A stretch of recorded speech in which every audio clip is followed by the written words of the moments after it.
and I've got a bit of a feedback, but yeah, thank you so much for coming, guys. We've got a great panel. Can you not hold the mic so close? And you're really close. Is this better? Yes. Yeah, and you're really close to the thing.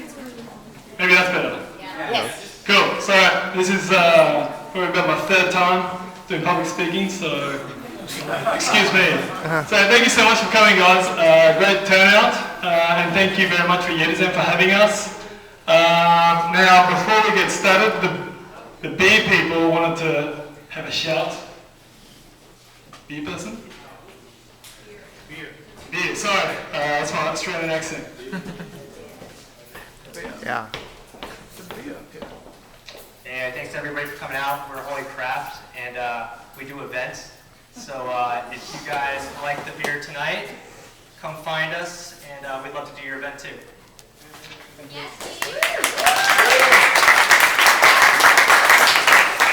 By the way, we still pay for the beers, so... Okay, so again, thanks a lot for coming. My name is Asakura, and we have an amazing panel here. And yeah, we're going to talk about Asia. So what's going on in Asia in mobile gaming. So a little bit about Adways. We're a public company of about 1,200 people. We are a digital marketing firm based in Tokyo. And we have the biggest CPI network in Asia. We're a media agency. We do third-party tracking. We do a whole bunch of things with app distribution.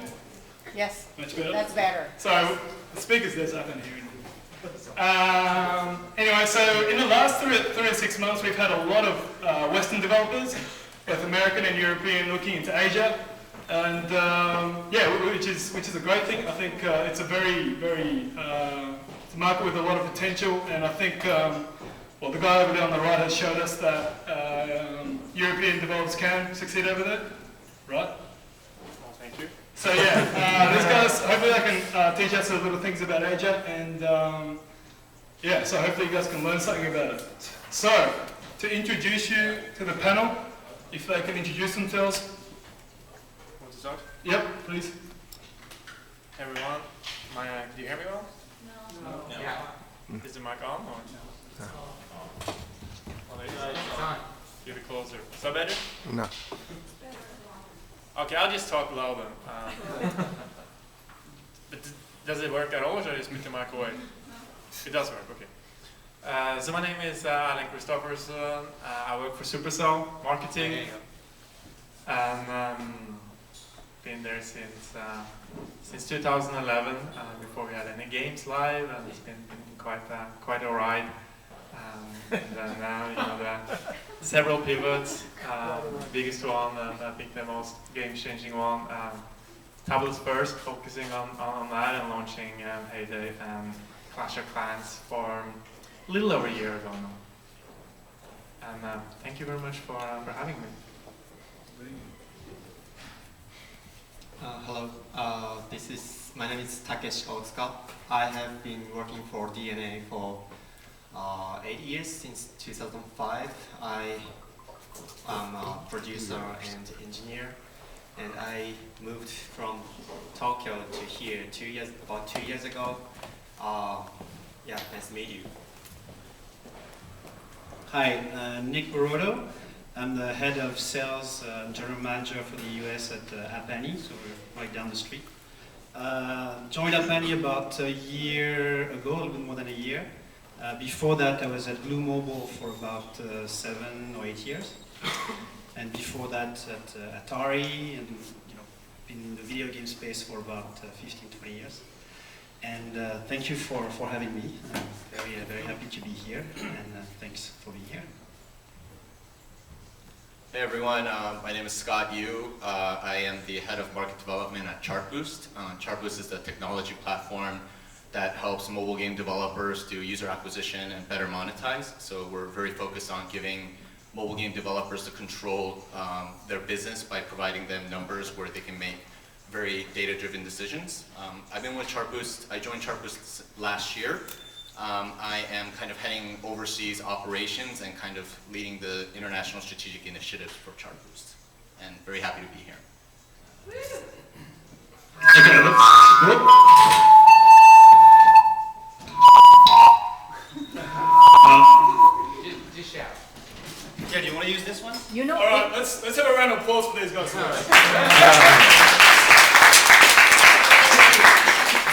stuff the microphone. So, before I get jumped in, I'll just talk about today's agenda, what we're going to talk about. Firstly, I want to talk about the key differences and similarities in East and West from all these guys' experience, what they've seen, what the surprises have been.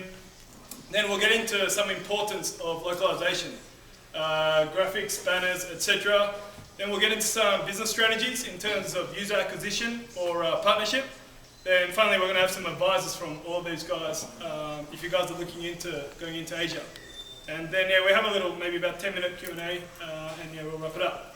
So, firstly, we want to talk about key differences and similarities in East and West. Firstly, I want to talk about some high-level differences, what the biggest surprises you guys have seen doing business in the two cultures. And apart from that, maybe talk about market size, genre, OS, things like that on a high level. Want to start? Sure. So first of all, I'd just like to point out that I'm not here to teach, I'm here to learn. I mean, Asia is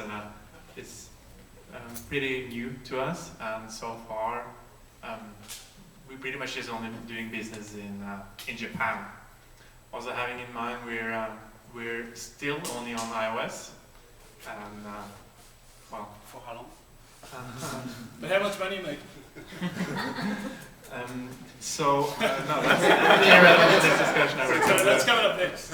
No, but if you want to be take the Asian market seriously, of course you need to be on Android as well. And our approach is we want to be the first truly global games company with huge player base both in the Western world and also in Asian markets. And well, if you truly want to be global, well, you have to be in Asia. If you want to be in Asia, you have to be on Android. So I can tell you that Android is something we're working on. It is happening, but when we're ready.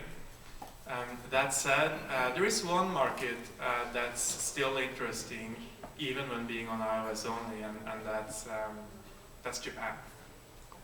So we launched in Japan in June, so this summer, and the game has been doing very well there, and we were seeing great metrics both in terms of retention, engagement, and monetization. But any surprises for you then from that launch? What we learned is the biggest takeaway that everyone kept saying to us is the importance of great localization. So not good localization or half decent localization that might gonna work in other markets, but in Japan it really has to be top notch, and they're so detail focused. So if you do have obvious one are spelling mistakes, but it could even be just the way the language, the way you if you're too formal, or they're gonna see right through it, and they're not gonna be interested. So that's been that was one learning. I also really encourage everyone to understand that these markets are different, and same approach probably not going to work everywhere, and you got to go there yourself and just listen to people, learn, meet with the operator, with other game developers, advertising network, advertising agencies, and get everyone's opinion on how to best do business there. And then you're probably going to get a lot of different answers, but just kind of navigate and choose or listening to the advice that you think are most relevant for your business. Interesting. So Takeshi, you went the opposite way. You've had a monster success with Kaito Royale, which is one of the biggest social games in Japan, was making $20 million a month. Maybe more than that. Well, more than that. So his game was making more than $20 million a month in Japan on feature phone, and he came over here 2 years ago. What has surprised you looking here? Looking here, well, when I talk, if I talk about Kaito Royale, actually I made the game in 2009. At that point, in Japan, that's only about feature phone. There's no smartphone at that point, and so, but we were really successful with that game, so we really wanted to go into the United States market at first in the late 2009 or early 2010. So what we did at the point is just translation, so only about the language, and in short, it failed, unfortunately. I think the reason there are two reasons. One is about maybe theme. The kaito in Japanese means phantom in English, and in Japan the phantom is very popular. There's everywhere. So TV, drama, movie, comics, novel, and it's very popular theme. So it's easy to bring it into game universe. And also art style. In Kaito Royale, we use lots of thin, kind of feminine boys or guys, and it's cool for Japanese people.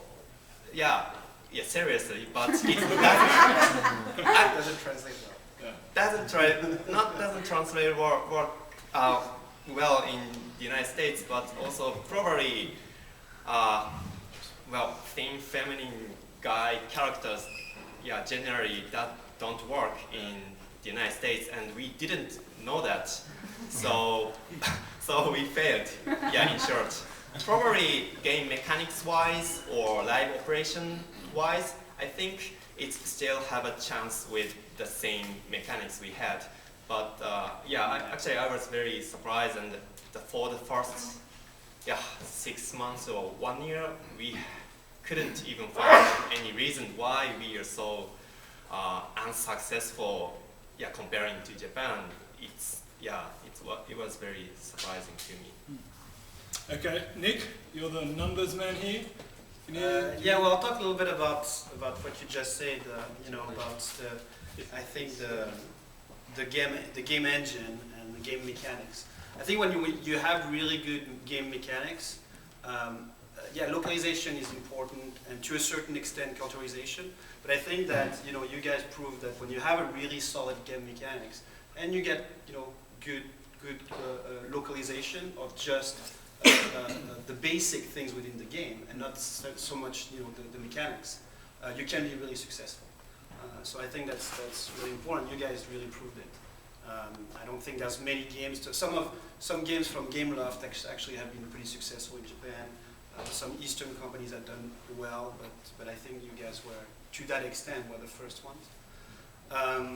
Some interesting things that we start to see in the Japanese market in terms of the content is we start to see a lot of mix of content. From Puzzles and Dragons, I think really started that. You start to see a lot of, Puzzle and Dragon was really a puzzle and an RPG game. We really start to see a lot of something an RPG game in Japan being pretty successful. EA actually just recently released a Tetris game with some RPG element into it that is doing extremely well in Japan. So I think that if you have like the right type of game and the right game mechanics and the right engine, you will be successful in Japan. And localization, yes, it is important. You need a good translation, but it's not really essential. If you want to talk a little bit about the numbers, about the different territories, I think that it's important to note that Japan right now is really all about, both iOS and Google Play. I think it's really the only market in the world, at least, no, I shouldn't say in the world, in APAC, where you have a 50-50 almost split between iOS and Google Play in terms of revenue. So it's a really interesting market, and it's really interesting to see how iOS has been evolving over there. Any specific numbers? I don't have any specific numbers, but I wouldn't be surprised if fairly soon Google Play is actually a bigger market than iOS in Japan. But it's not there yet. also, as far as other territories are concerned, I mean, you know that Korea is really a Google Play market, and China is an iOS market and a very fragmented Google Play market. So, in terms of your externalization, going international strategy, you really need to look at the different markets and what's important in every single market. I would say Japan, iOS, and Google Play launch simultaneously. Korea, go with your Android launch. iOS, there's no need. And China, go with iOS on the store launch first, and then look at finding a local partner to distribute your games in China. Sounds good. Scott, let's talk numbers here. I want to hear some juice. Sure, I'll try to give some numbers that I read on the articles like everyone else Not in has. your system. Chartboost system. No, I mean, look, I think everyone touched upon it. Everyone kind of makes the mistake of generalizing the East, and really China, Japan, and Korea are three completely different markets. I mean, people touch upon it. Japan, you're seeing an even split between iOS and Android, but if you look at it on a macro perspective, there's about 125 million people, but feature phone is still a very significant amount of mobile game revenues, right? It's clearly shifting to smartphone, but smartphone penetration still hovers around 50%. Obviously, that number is increasing, but that's what you see in Japan. In Korea, it has the highest smartphone penetration in the world, and it's predominantly dominated by Android because of Samsung. So it's not like 60-40 domination, it's like 90% domination of Android. So again, market dynamics between Japan and Korea are extremely different. When you look at China, I think some people mentioned it here as well, there's extreme fragmentation in Android, and you have to work with a channel to access the Android market. There is no just, you want to launch on Google Play in China, there is no avenue for you. So you got to work with different Android channels, and again, on iOS, there's a lot of things happening. You know, piracy App Store was gigantic. I mean, Baidu acquired 91 Wireless for billions of dollars, and it was essentially a piracy App Store. So, you know, Erlend kind of touched upon this. You need to visit these markets. You know, what you're seeing and reading about it and actually going there and talking to the partners is you just get a completely different perspective. So I would really kind of emphasize not looking at the Eastern world as kind of one area, kind of looking at each market and making sure, like looking at your game, looking in the market and seeing where the best fit is, and kind of coming up with a very targeted strategy and eventually rolling out what your kind of long-term strategy might be. Just one thing about the Chinese market. It's true that on Android it's very fragmented. However, we start to see a couple of key players in the market that really taking a dominant position. So I think that if you, as a publisher, approach 2 or 3 distribution platforms over there, you can easily get to like 60-70% of the market with like 3-4 players, I would say. So it was extremely fragmented before. It still is compared to, of course, Google Play, a unique store. But it's starting to get together more. Sounds good. If I may add some comment, my name is Shirley Lin. I do a lot of this stuff for a talent company, mobile. I did 7 trips to China, Southeast Asia, and I'm bilingual, so I know the culture, I know the language very well. Add on to Nicolas' comment. Working with partners is extremely crucial, like you said. But you have to understand is that the middleman in China, when you work with the partners, they are also in the middleman of somewhere. So the split of the revenue by the time it trickles down to your part is actually very small. Yeah. It's unlike here, you work with a partner, you get 3-7 or 4-6 split. It's much smaller than that. But what you bank on is the huge sheer volume of Android in China. So, but everybody hopes that, oh, if I have only 0.1%, I'll be, gazillion there. But you have to be really careful choosing the partner and understanding what you are getting from there. Okay, going down to app level, I'm going to be an asshole and ask more about numbers. And I'm going to pick on Takeshi. Retention rates. Have you seen any difference? Which bigger here, bigger there, or purchase rate? East and west? Yeah, on average, I think, especially, talking about Japan, retention rate, ARPDA, or other monetization KPIs are much higher than the United States. Maybe 30 to 40% higher than United States in average. I think one of the reasons is the game genre, not like people, Japanese people are not so rich, so game genre, there are many tons of card battle games in Japan, and they are very successful in terms of monetization perspective. And when you look at top 2030 gross chart in both Google and iOS market, maybe 50% of them are the card battle RPG style game. So I think those differences are coming from that's a fact, I guess. Erlend? Can you add on that, please? Yeah, well, we just have one game, so it's only one data point then. But, in Japan, especially on Flash. But we've seen great retention and engagement and monetization. Better than the US? Yeah. Yeah. But do you think it comes from the game mechanics, which is probably more adapted than a traditional, any traditional game to the Japanese market, and that's why you're seeing so much success over there? I think that could be one reason. I personally also think that it's just a cultural thing. Like they're used to paying for content in games for many years, and we can thank big players like DeNA and Gree, and they invested with media that's the size of like Toyota on TV and Auto Home and everywhere. So kind of laid ground for us. Yeah, actually in Japan, mobile market started around 2009 in terms of game. I think so that's because of feature phone was so phenomenal in Japan. So they already have a very strong career payment, so that people are not hesitate to pay money from their wallet. So I think in that perspective, maybe Japan might be 2-3 years ahead of Western countries. So that might be one of the factors. Sounds good. Let's move on.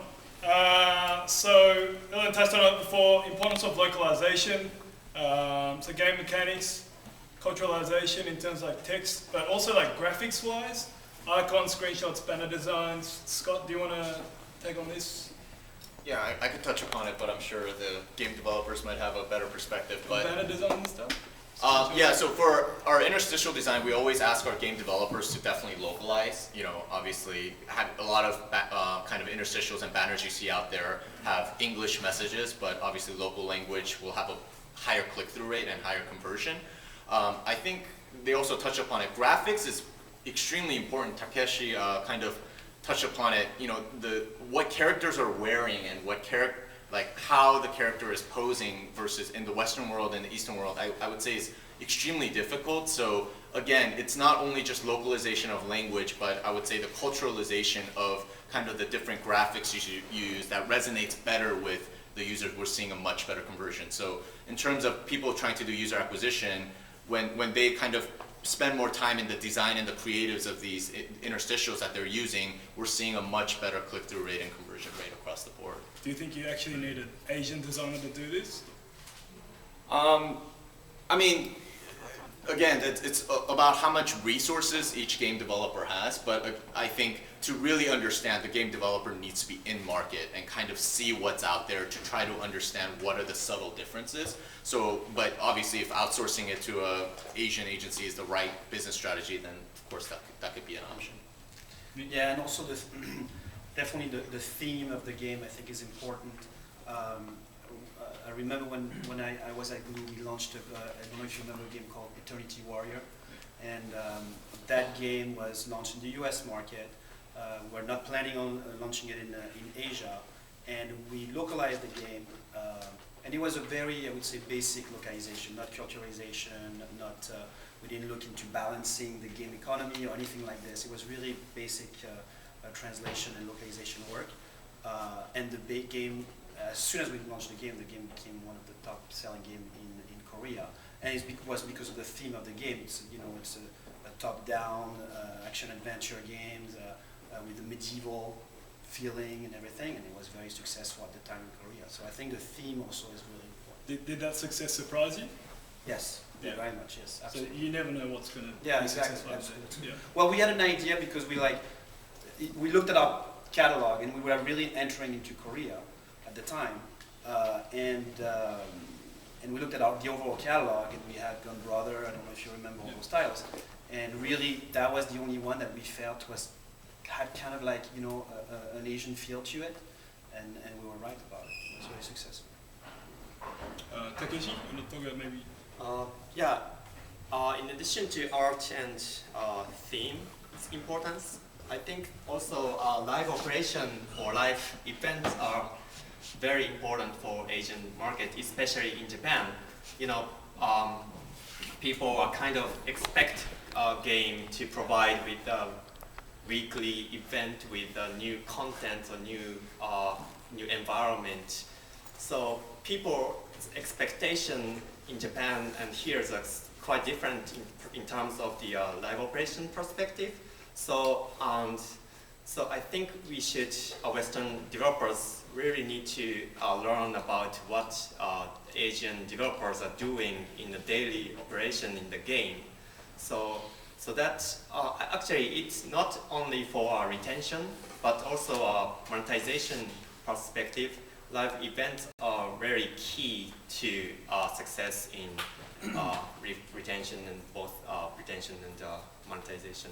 Yeah, and I know the Funzio guys agreed to change their weekly events, and you can see on AppAnnie, you can see their revenue go up every now and then. I know that's because they're weekly events. Sometimes 5 times difference between event duration and the normal nothing going on time. But also I think the Japanese market especially, people have been used for a very long time to play games on their device, whether it was feature phone at the time, for a very long time. Whereas the Western market, people were playing their game, and it was especially on phones, I'm not talking console, but really an handheld device, they were used to play their game and then pass to the game. It was like a different approach to gaming. Whereas the Asian market, people were used to stay hours and hours and hours and days and weeks in the games. Erlend, you want to touch up on that? No, I think it was a great point with events. And first we were looking at the top grossing charts and what's happening, it's all over the board. And then realizing the role events play in it. I could say something about not only localizing, banners, but your actual marketing channels. I don't know if that's your next question, because I don't want to jump the gun here. Yeah, okay, let's move on then. Business strategies, user acquisition. Great. Oh, well, Yeah, let's talk about that. So the space it's quite different there, right? Offline plays a much bigger role. TV, auto home. It's very competitive, and I even have a theory that I'm not talking Japan specific, right? And that their consumers there just need a few more touch points than what's necessary here. So just putting up a blinking banner is not enough, but you need something more, whether it is TV, whether it is outdoor. In our case, I think the partnership with Gung-Ho has been great to kind of give that reassurance, almost like a quality stamp. There's review sites like AppAnnie, for example, that is huge over there, and a lot of gamers would go there to get news about new games or seek advice. So is CBC price more expensive, cheaper over there? It's also more expensive, yeah. So you basically got to work on your media mix model. It becomes even we believe that's important anywhere, but even more important in Japan. Do you think that the cross promotion between Puzzle and Dragons and Clash of Clans have been something that has been key for you? Yeah, definitely. Scott, you're the UA expert here. Yeah, so I'm gonna again talk about kind of China, Japan, and Korea very separately. In Japan, what you see is traditionally feature phones, whenever somebody released a game, you're looking at kind of Mobage and Gri as kind of the two dominant platforms.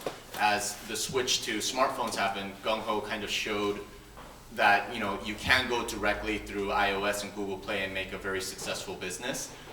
Japan is predominantly dominated by, I would say, agencies. A lot of agencies provide different kind of user acquisition channels, and they also provide tracking services.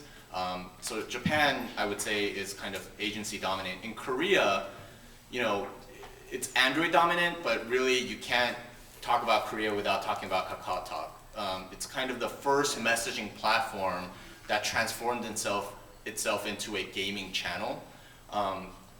Just to give you a perspective, if you go on AppAnnie and kind of look at the top charts, it's basically all Kakao games. 8 games out of the top 10. 8 games out of 10, so 80%. So, if you think you can just go to Korea and directly do user acquisition through Google Play and, iOS, you're mistaken. In Korea, when I speak to game developers, they think going through Kakao and giving them a cut is basically their marketing fee. So what they think is the virality that comes from these messaging apps is going to provide enough marketing and kind of exposure for users to discover their app. Now, there's a huge question as to how long this virality will continue because it's kind of not an open ecosystem. So it'll be interesting to see how these messaging platforms evolve themselves and cater better to developers in terms of taking a lesser cut or providing better kind of app discovery mechanisms. But in Japan as well, Line Messenger is explosive. It doesn't have as many apps as Kakao, but it's monetizing extremely well. You look at the revenue numbers for Line Corporation and it's explosive. In China, same thing. WeChat just launched a game channel in China, seeing explosive numbers there. So I would say kind of the user acquisition strategy across all three is very, very, very different. One common theme that we see is the prevalence of incentivized kind of user acquisition strategy. There's a lot of incentivized installs and incentivized CPI and CPC.